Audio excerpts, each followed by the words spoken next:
बाहेर असताना कुणी पकडायला जायचं नाही। मला माहिती आहे, मी अभ्यास केला याचा, मला सापांच्या जाती ओळखता येतात म्हणून मी पकडतोय साप, कळलं? कुणी आता इथं दीदीनं पकडलाय ते आमच्या इथलं, आम्ही जातो पकडायला, काय असं पकडायला जायचं नाही।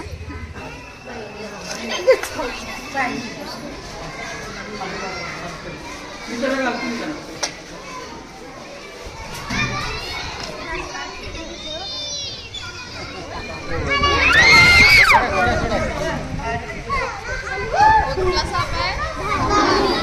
हा बिनविषारी साप असतो। आता एवढा छोटा आहे हा, जास्तीत जास्त किती 12 ते 13 फुटापर्यंत होतोय। किती? 12।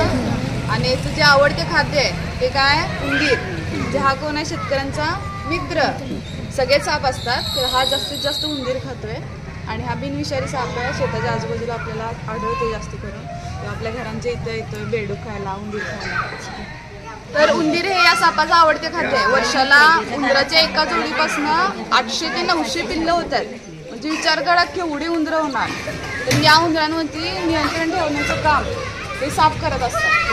आणि त्यातलं हा एक साप महत्त्वाचा आहे, कारण हा सगळ्यात जास्त उंदीर खातोय। त्यामुळे सापांना मारायचं नाही। साप आपला मित्र आहे, फक्त शेतकऱ्यांचाच नाही, आपला पण मित्र आहे। हा अन्न साखळीमधला महत्त्वाचा घटक आहे, त्यामुळे यांना वाचवलं पाहिजे आपण।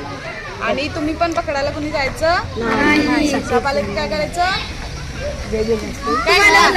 मला पण करणार बरं। मला जे जिथे इथे राहतात त्यांच्या इथल्या सरपंच मित्राला किंवा आपल्याकडे वन विभाग असते त्यांचा 1926 काय आहे नंबर? 1926 हा त्यांचा टोल फ्री नंबर असतोय। त्याच्यावरती आपण फोन करायचं की ते येतात आणि सापाला पकडून घेऊन जातात। नाही काय होते? साप पण वाचतोय, निसर्ग वाचतोय, बरोबर? आपण आता हा इथून शाळेत त्यांच्या इथं वरती जिना आहे, जिन्यावरती येऊन बसलेला हा धामण साप। तर आपण याला रेस्क्यू केला आता, तर चला तर याला आपण रिलीज करूया।